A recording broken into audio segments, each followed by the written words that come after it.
Thank you, Calista. What she didn't tell you, by the way, is I'm a very bad golfer. She just wouldn't say it. I want to thank Dave Bossie, who's been such a great friend and partner with us on so many different projects. I also, just as a personal note, want to thank Ralph Hallow and CPAC for recognizing last night Tony Blankley, who was such a great friend.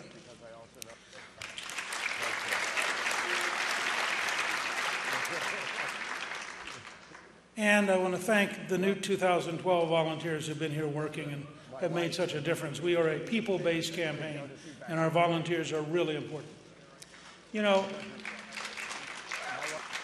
I've spoken at CPAC many times, and CPAC was founded to challenge the Republican establishment. The fact is, when Ronald Reagan came here in 1974 and gave his famous speech on bold colors, no pale pastels, that was a decade in from Reagan's first great national speech for Barry Goldwater, A Time for Choosing. When Reagan campaigned in 1980, you could see the gap between the Republican establishment and the conservative movement. Reagan campaigned on supply-side economics, lower taxes, less regulation, more American energy, praise for people who created jobs.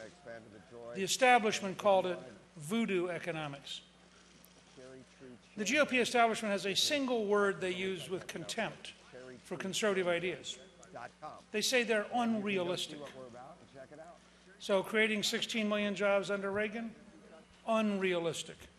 Ending the Soviet Union, unrealistic. And Faith Whittlesey, who was in the Reagan White House and then ambassador to Switzerland, wrote a brilliant piece recently for Newsmax, pointing out that the fight she and I were in as conservatives against the Republican establishment over the very question of whether or not we should have an anti-Soviet campaign. The 1994 contract with America, unrealistic. The House Republican majority of 1994, which, by the way, was elected by the largest one-party increase in an off-year in American history, 9 million new voters, unrealistic. Reforming welfare so 2 out of 3 people would go to work or go to school, unrealistic. Cutting taxes with the largest capital gains tax cut, first tax cut in 16 years, unemployment drops to 4.2%, 11 million new jobs, unrealistic. 4 years of a balanced budget, unrealistic.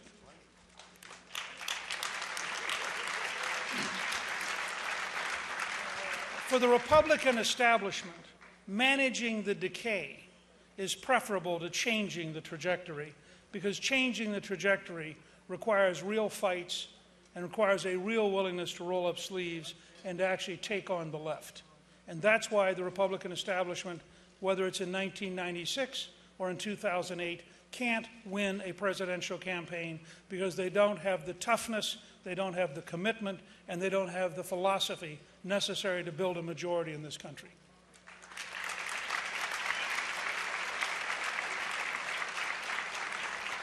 And let me say to the Republican establishment in this city, crony capitalism in Congress is fully as bad as crony capitalism on Wall Street, and they had better clean up the Congress if they expect to be reelected. Now, CPAC actually represents a 50-year struggle that goes back to the draft Goldwater movement in 1962. And the Tea Party versus the Republican establishment is in many ways the same fight. This has been going on for a half century. And and the core of it is very simple. The conservative movement, when it offers bold solutions to rally millions of Americans, not just Republicans, millions of Americans, Democrats, independents, people who may not have been in politics before, then it wins decisively. 1980, 1984, 1994 are examples of that. What I want to talk to you about today is bold solutions to get America working again. And I'm going to contrast it with the timidity that comes from managing the decay. 2 examples.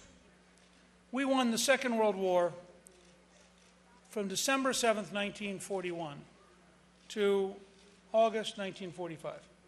I want you to lock this in your heads as an example of what America can do when you unleash the American people. In 44 months, 3 years and 8 months, we defeat Nazi Germany, Fascist Italy, and Imperial Japan. 44 months. Recently, it took 23 years to add a 5th runway to the Atlanta airport. When people say, you really can't control the border by January 1, 2014, they're describing the America that can't.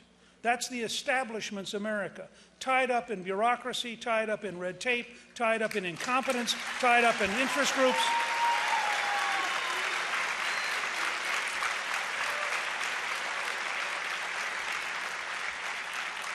Let me be very clear. All of you have seen the Washington establishment and the Wall Street establishment pile on top of me. All of you have seen them say things that were just profoundly false. And there's a good reason they're doing it. This campaign is a mortal threat to their grip on the establishment because we intend to change Washington, not accommodate it.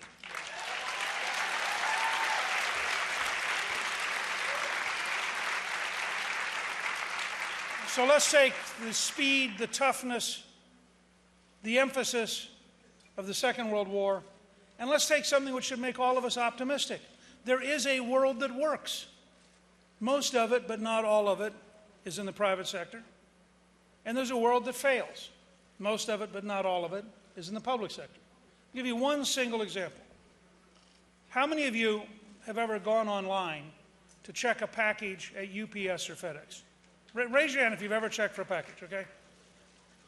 So virtually all of you. And I want to stop for a second. I want to drive this home. This is not a theory. It is a practical reality that we have the technology that enables us to track between UPS and FedEx. We track 24 million packages a day while they're moving, and we allow you to find out where they are for free. That's the world that works. Now here's the world that fails. The federal government today cannot find 11 million illegal immigrants even if they're sitting still.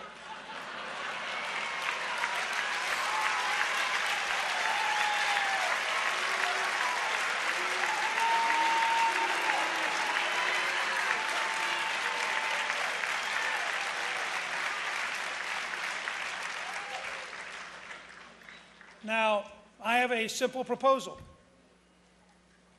We send a package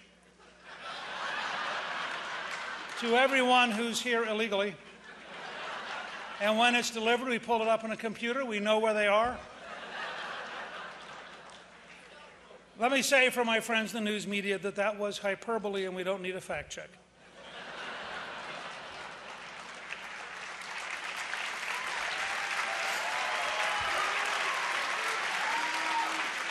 Now, I'm going to give you a series of solutions that are big enough to get America back on the right track. And I think this has been the greatest challenge of this campaign. We have lots of bickering, we have lots of arguments about this and that. We have virtually no discussion of what does it really take to take the most complicated society in the world, the largest economy in the world, and move it back to being the most successful, most prosperous, safest, and freest country in the world. So I'm going to try this afternoon to set a stage for that. And I admit it, we have tons of details at newt.org. Any of you want to, just go to myfirstname.org. You'll see an immense amount of material. But the standard here is to have solutions big enough to get America working again. And the principle is to unleash the American people to rebuild the America we love. Let me start with jobs. If I am the nominee, with your help, I will ask the entire Republican ticket to campaign with me on the pledge that when the Congress comes in on January 3rd, it will stay in session, and by January 20th, when I am sworn in, it will have repealed Obamacare.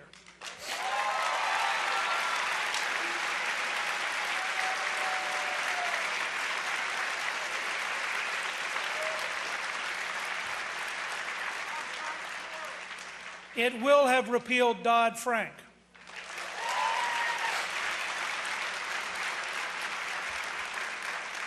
It will have repealed Sarbanes-Oxley. All three of those are job-killing bills which centralize bureaucracy in Washington, D.C. and increase the corruption of the political system. All three should be should be repealed and held at the desk until I am sworn in. That afternoon, on the very first day, we should sign the repeal of all three. That's a reasonable start.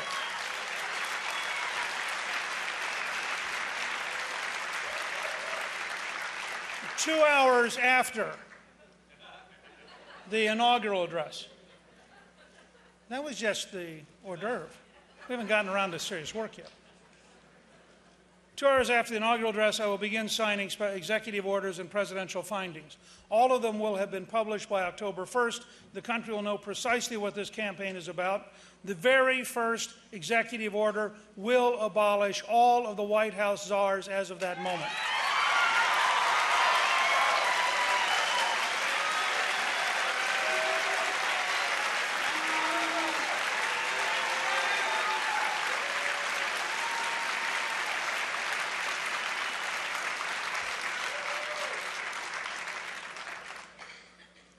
We will sign that day an executive order which, as of that moment, approves of the Canadian pipeline to Houston, period.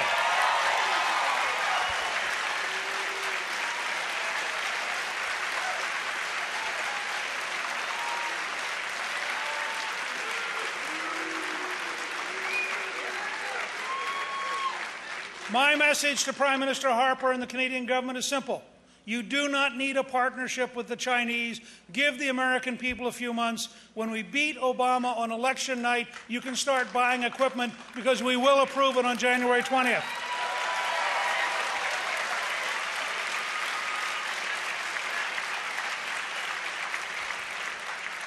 There will be an executive order to move the State Department to put the embassy in Jerusalem as of that day, period.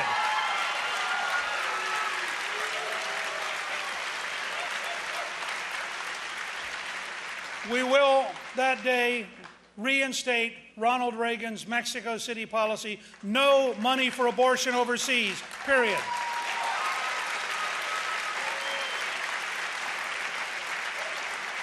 And we will have an executive order to repeal every act of religious bigotry by the Obama administration, period.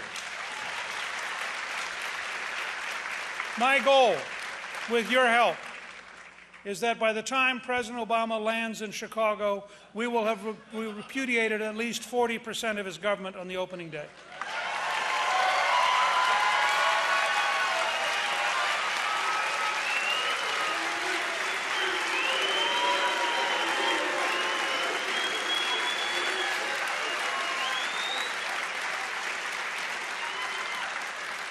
Let me talk now about how to create jobs. America works when Americans are working. The #1 theme of the fall campaign will be a paycheck president versus a food stamp president. I believe we will win that fight by a huge margin.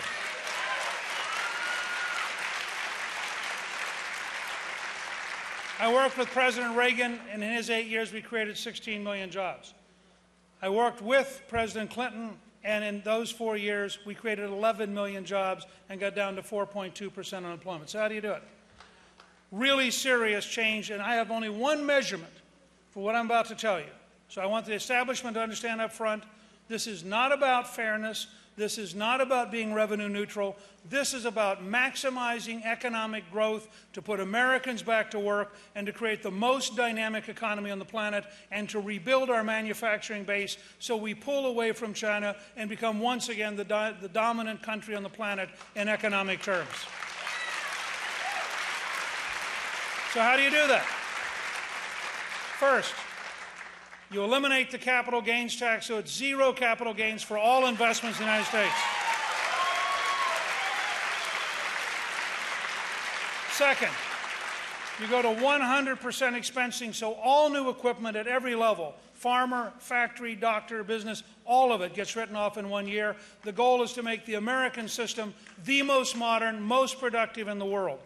You also, if you're going to modernize the equipment, you want to modernize the workforce. Unemployment compensation should be changed so that in order to get unemployment compensation, you sign up for a business-led training program, so we are modernizing our workforce.